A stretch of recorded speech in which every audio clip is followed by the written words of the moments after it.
Vimos como un especialista, un abogado y profesor de amparo penal subió en su cuenta de X una revisión sobre esta iniciativa de Claudia Sheinbaum para revisar, para modificar la ley de amparo, y es un tema muy importante y le apreciamos mucho a este especialista que ha contribuido a conocer de qué va esta iniciativa, que nos tome la comunicación para que nos cuente en este programa en vivo lo que está difundiendo a través de su cuenta de X.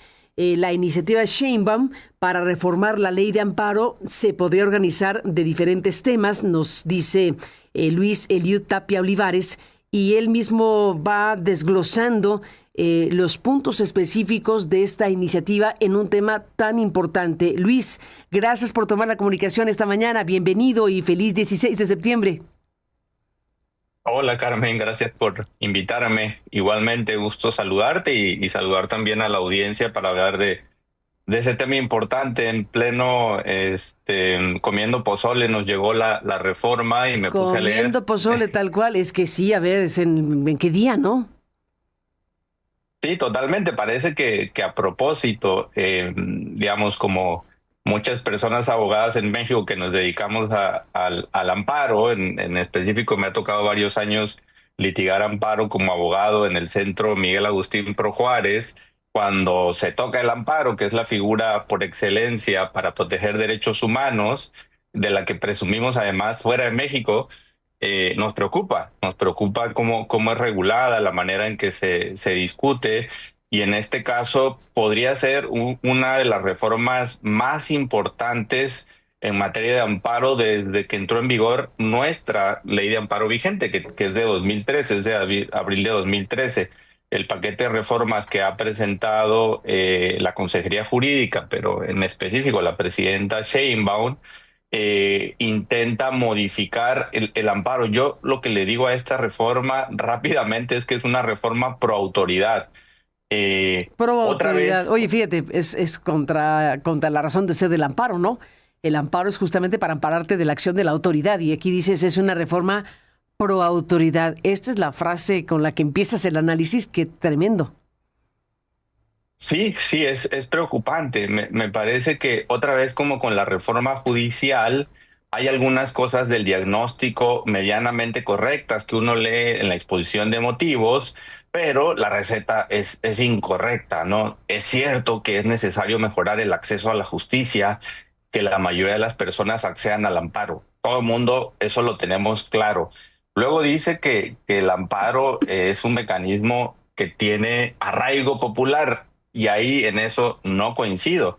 O sea, ciertamente la palabra amparo nos dice algo, pero la mayoría de las personas no puede acceder a los juicios de amparo, y ese es parte del problema que no está, en mi opinión, resuelto aquí. Hay dos cosas positivas y probablemente haya que empezar solo con reconocer la parte del amparo electrónico.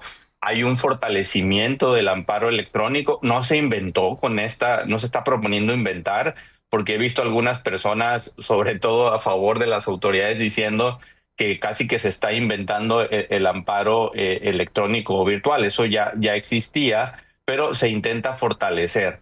La parte que no hay que dejar de perder de vista ahí es que hay personas que no tienen acceso a medios electrónicos y que tiene que pensarse en eso. La brecha digital existe, y que si el amparo pasa a ser totalmente digital, se pueden dejar fuera a personas que no tengan acceso a Internet, a computadoras.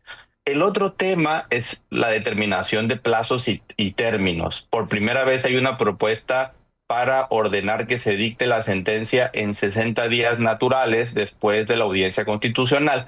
Eso está bien, pero si no hay suficientes recursos, si no hay jueces y juezas capacitadas, ya hemos visto qué está pasando, si no hay recursos humanos materiales, humanos y materiales, esos plazos son letra muerta. Nuestras leyes están llenas de plazos. Ahora, ¿qué me preocupa?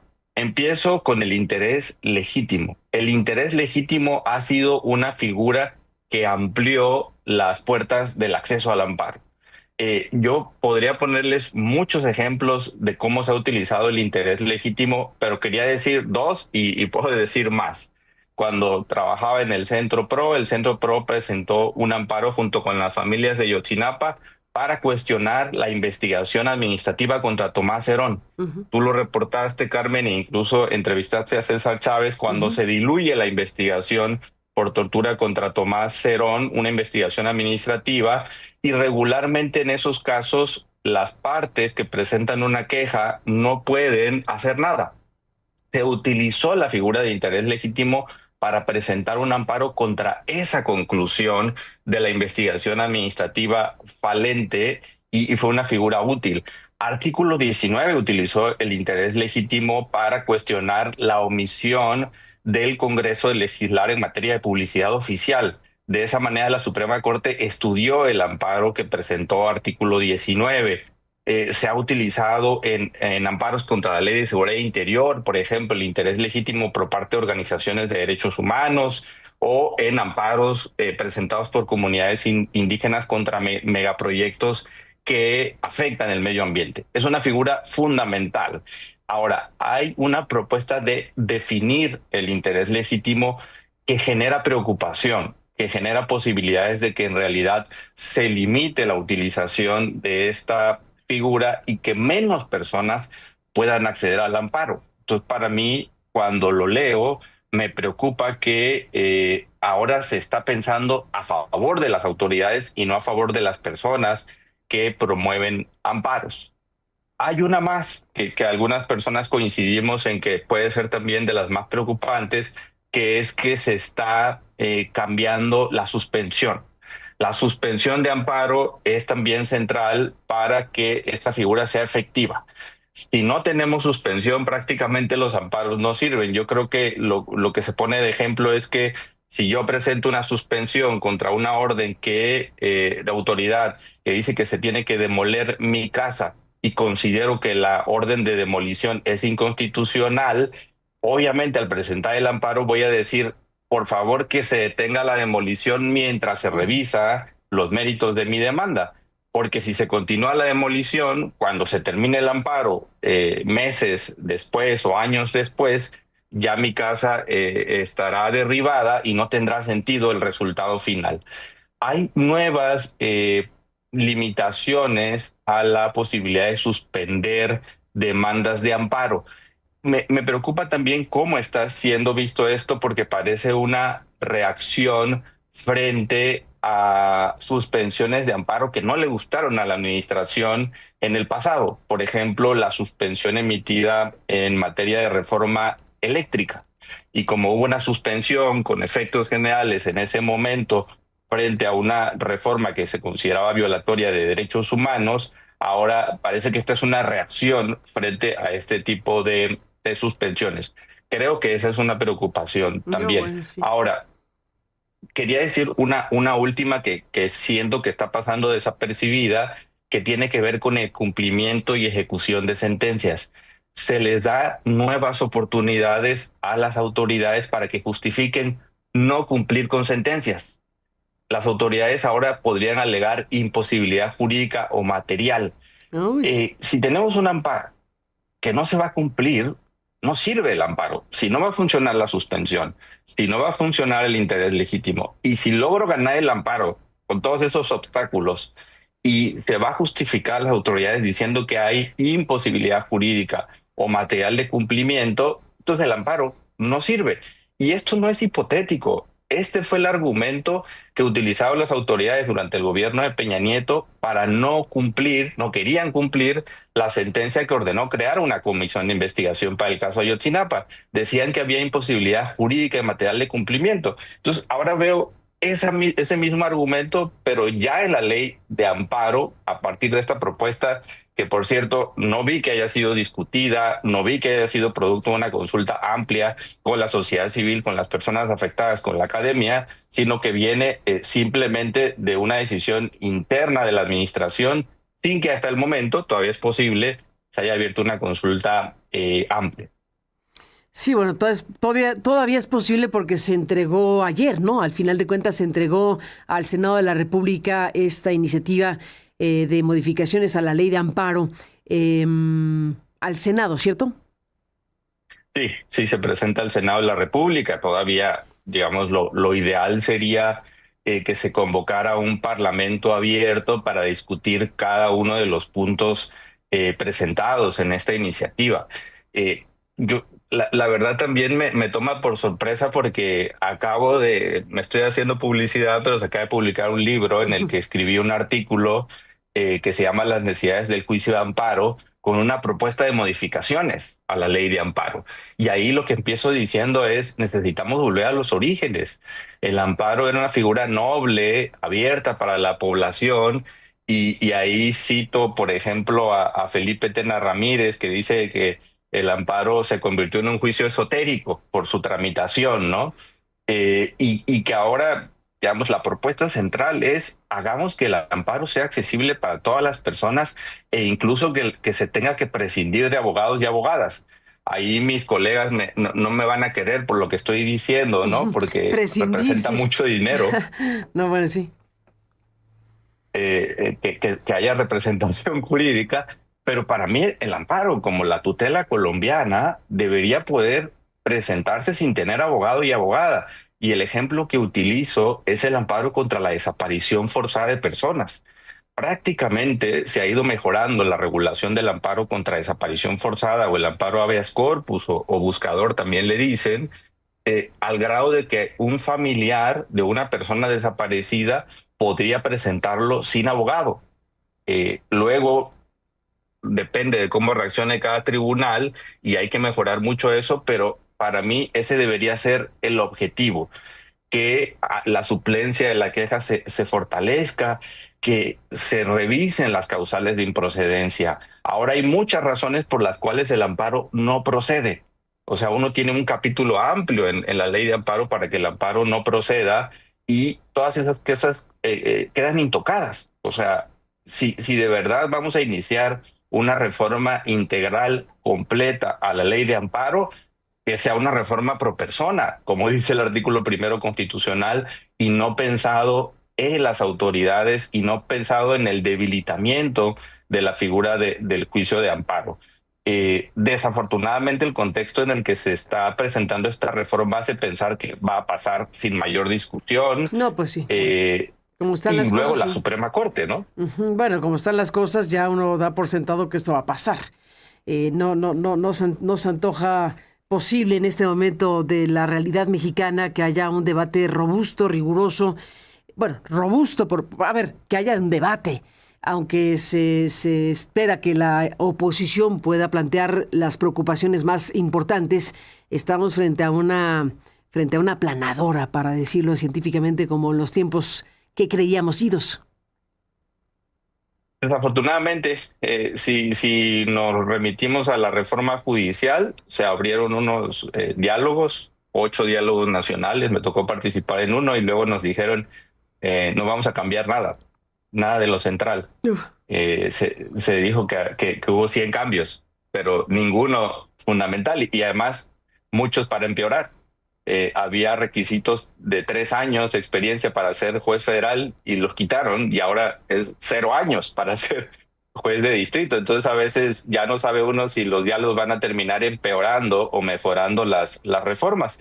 Y la verdad me preocupa si se aprueba también esta reforma, porque lo natural sería que se presentara una acción de inconstitucionalidad contra alguna porción de esta reforma que contradiga la Constitución, porque también eso es lo otro, no se está reformando la Constitución, se está reformando la ley de amparo y la ley de amparo tiene que ser compatible con los artículos 103 y 107 de la Constitución y con el resto de los artículos constitucionales, porque esto sería ley reglamentaria de esos artículos, pero casi que se da por sentado, tristemente, que la Corte tendría una posición mayoritaria también en pro autoridad y no en beneficio de las personas. De todas maneras, en este contexto yo creo que vale la pena insistir en los puntos preocupantes de esta iniciativa, porque al final de cuentas quedarnos con un amparo sin dientes, un amparo simbólico, lo que va a hacer es desproteger a las personas. Me preocupa que incluso se fortalece la figura de la prisión preventiva oficiosa con esta reforma. No se les podía olvidar. Y entonces también al momento de hablar de la suspensión, dicen que los jueces de amparo no podrían suspender la aplicación de la prisión preventiva oficiosa, lo cual sí ha estado pasando, al menos en la mitad del país. La mitad de los tribunales han estado suspendiendo mediante amparos la prisión preventiva oficiosa en cumplimiento de sentencias de la Corte Interamericana de Derechos Humanos, y esta reforma intenta atacar incluso esa posibilidad de que personas que se les impone esta medida cautelar, que se impone sin discusión y sin estudio pormenorizado, se siga aplicando, ¿no? Ese es otro tema preocupante también. Sin duda. Y bueno, déjame cerrar preguntándote tu opinión acerca de este concepto del que hemos hablado más temprano cuando dimos a conocer la noticia de esta presentación de reforma a la ley de amparo. Esta circunstancia que denominan reingeniería. Están planteando que a raíz de la reforma judicial de hace un año se dio paso a las elecciones de ministros, magistrados y jueces y se da pie o se da el sustento, se da la condición para una reingeniería del sistema, una reingeniería del poder, de este poder, es decir, el poder judicial.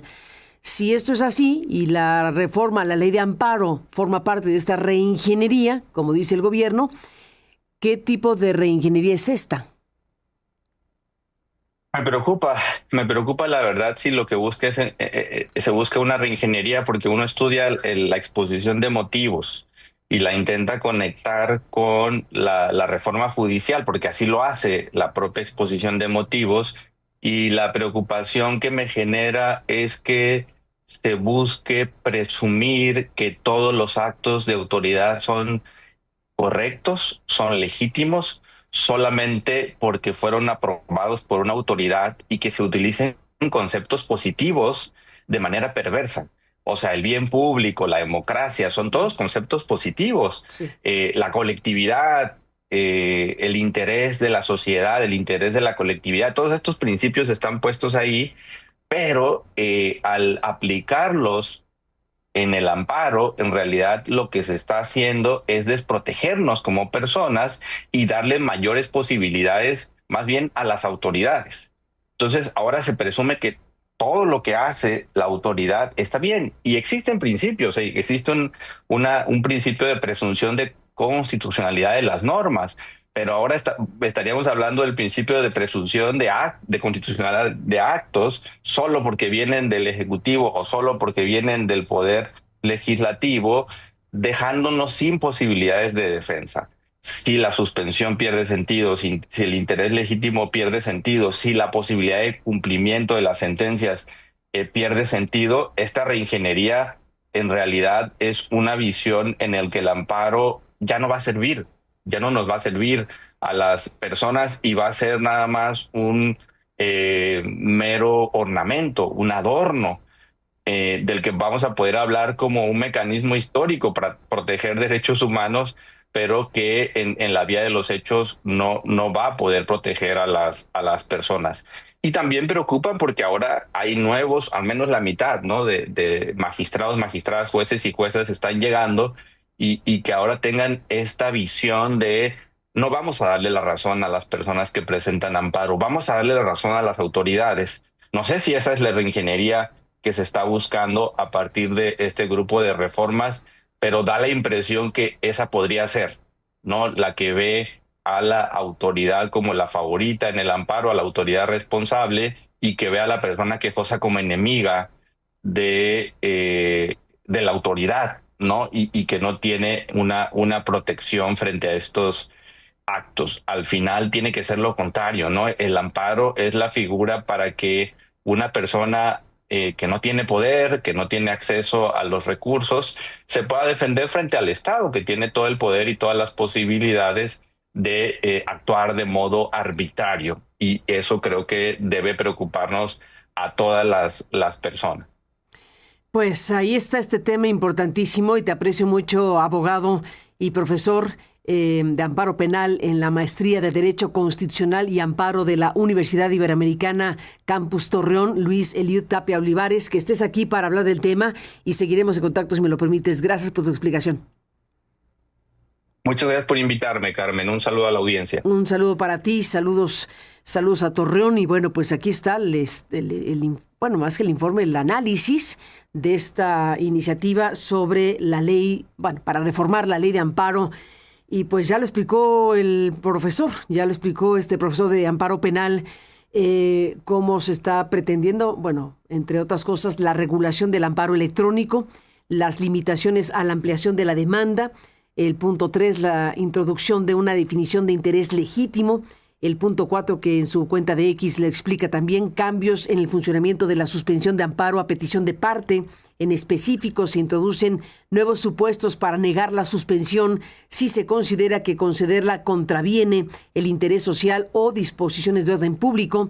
El punto 5 del análisis de Eliud reafirma que la suspensión no podrá concederse con efectos generales en amparos contra leyes. El punto 6 introduce un nuevo candado para evitar la inaplicación de la prisión preventiva oficiosa. El punto 7 que analiza el especialista introduce nuevas autoridades exentas de presentar garantías. El punto 8, determinar plazos y términos, por ejemplo, 60 días naturales para dictar sentencia después de celebrada la audiencia constitucional. El punto 9, no emitir un voto particular en 10 días no impedirá publicar la sentencia. El punto 10 de su análisis dice nuevas posibilidades para desechar recusaciones de plano. Y el punto número 11 de este estudio de Luis Eliud Tapia dice cumplimiento y ejecución de sentencias, introduce justificaciones a favor de las autoridades para que no cumplan sentencias alegando imposibilidad jurídica o material. Es bastante delicado lo que nos ha compartido Luis Eliud Tapia desde su perspectiva de analista y experto en materia de ley de amparo. Así que esta iniciativa de Claudia Sheinbaum, que la envió pues justo en las fiestas de independencia, entre pozole y pozole, bueno, pues estamos aquí tratando de entender qué alcance tiene todo esto y esto que se ha denominado ya la reingeniería del Poder Judicial en México. Nada más ni nada menos. De eso se trata.